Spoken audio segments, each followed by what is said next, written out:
Hey everyone, welcome to another video from Firearms Legal Protection. Thanks for tuning in. Today I am joined by James Concilio, who is our Director of Training.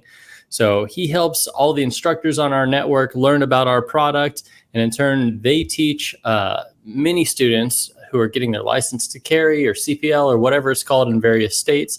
They go through all that training, but they also learn about our product as well in that process. James introduced me to a concept called the 3 fights. So often we just think about defending ourselves as a single fight, and he introduced me to this idea that it's actually 3 different fights, and that's what we're going to talk about today. So welcome, James. Hey, thanks, Planning. Happy to be here.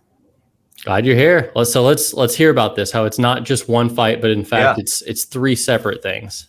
Yeah, every self-defense incident has 3 separate fights. Right, we've got the physical altercation itself, and most people have considered the physical fight, right, that physical altercation, when they buy pepper spray, or they buy a knife, or they buy a firearm, or they go and get a license to carry permit and go through one of those classes. They go to the range and do some training with an instructor to improve their firearm skills, right? All of those things. When people do those, they've got that first fight in mind, that physical altercation. Mm-hmm. But the reality is most people are not very prepared for the second fight or the third fight that comes with every self-defense incident. So not only do you have the physical fight itself, which on average lasts about 2 to 12 seconds, but you've got the legal and financial fight that follows. And the reason is because when we act in self-defense, the action that we are committing generally is committing a crime, right? So if somebody starts punching me and I punch them back, I'm committing assault just the same as they're committing assault. Whether or not that assault is justified, whether or not it's reasonable and necessary under the law, gets played out after the fact as you actually go through the legal process. And so that's why almost every single self-defense incident has an attorney attached to it. And obviously attorneys aren't free, right? So that's why we call it the legal and financial fight. And then the third fight that comes with it is that mental and emotional fight. The emotional aftermath, the mental side, especially if you have to use your firearm, right? These are very traumatic events. Right? Good law-abiding citizens don't just go, oh, well, I just had to shoot this guy in self-defense. It's all good, right? Of course not. We value human life.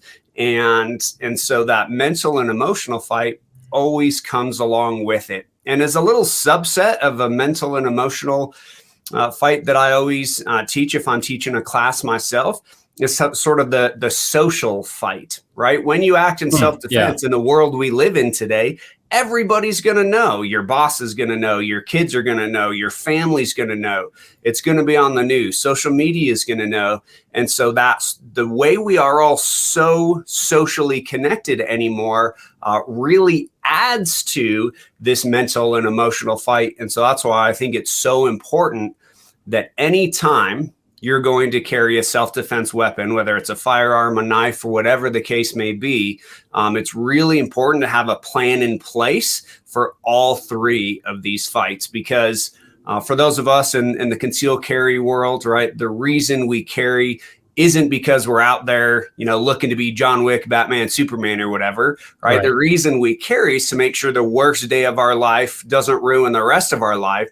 And the reality is, the second fight and the third fight can ruin the rest of our lives just the way that first fight can, that emotional or that physical fight. So it's really important to have a plan in place for all 3. Well, and I think it's interesting that so often, like you were saying earlier, this is seconds, the physical fight. Yeah. It's a couple rounds popped off very quickly. It's a scuffle. It's fist flying through the air. Of the 3, this is by far the shortest, versus the legal fight that can stretch on for months, weeks, years, or the mental and emotional fight that can mess you up and traumatize you for your whole lifetime. And I think it's interesting because people don't necessarily prepare for things like this, but practice, their quick reload. You're far more likely to need an attorney than you're going to need your quick reload. I'm not saying don't practice that quick reload. Skills for all of these are valuable. But I think this perspective it really flipped this on its head for me, because there are so many other training companies that focus on this in the reverse order. I think they focus so heavily on here. They just say, yeah, there's this legal thing. Maybe you need to be concerned about that. And maybe they don't even touch on the mental and emotional fight, or they talk about your headspace while you're in the physical fight, not in the aftermath. Yeah, and I think a lot of the industry sort of think there is that, hey, if you don't win the first fight, then you don't get a chance for the second or third fight. And I think that's why there's such an emphasis placed on the physical altercation itself. Yeah. And while that isn't wrong, I think it's a little bit narrow-minded, because there's a lot of times that it doesn't even escalate to the point of having to win that first fight, and you're already in that second or third fight, right? You might be in a situation where all you do is draw your firearm, and when you're in a position that you need to do that, and that in and of itself becomes enough to deter the threat. And that is the end of the first fight, so to speak. Mm-hmm. You didn't even have to win it, because it didn't even fully get to the end of having to use that deadly force. Well, now you're caught up in the second fight for sure, and potentially even the third fight, depending on how that situation went down. And so I understand that we have to win the first fight, but a lot of times before even getting to the point of winning the first fight, we're already in the second fight. Yeah, and I think it's also underlying that any of these fights, it's if you're in them, it's important to win them. But what's even more important to that is if you can avoid them, you probably should. So if you can get out of the first fight and never have to do it, way better. If you win the first fight and you have a plan that can help you out in that legal fight, I mean, that's why we're here. We're here so that once people go through a traumatic event like this, that legal battle, that financial battle, and then the emotional fight later on, it just makes it that much easier. So yeah, any Absolutely. Of these better avoided than won. Yeah, absolutely. Anytime I teach a class, or I'm working with instructors, I always help them to consider, like, what is your actual mission of carrying your firearm every day? What is it you're looking to accomplish? And for me, the mission is to make sure that me, my wife, and my 2 kids sleep at home in our own beds at night. That is the reason that I carry. And so the 3 objectives, right, that are going to be most successful at that mission completion, number 1 is to just avoid conflict. That's the single best thing that I can do to make sure the 4 of us sleep at home in our own beds at night. The second best thing that I can do is to escape. If I find myself in a situation, in a conflict that I couldn't avoid, the next best thing I can do is escape.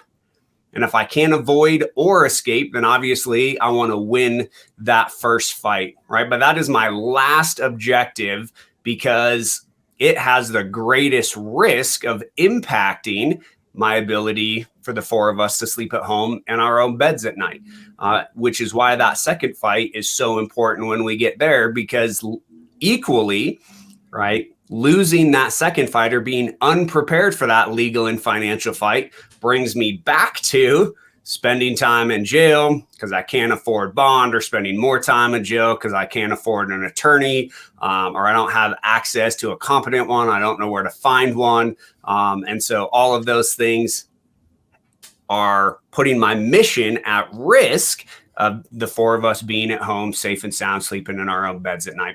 And so it's really important to have a holistic kind of personal protection plan that includes not only your plan for how to avoid or win that physical fight, but also a plan in place to make sure that you're doing everything you can to protect yourself in that legal and financial fight.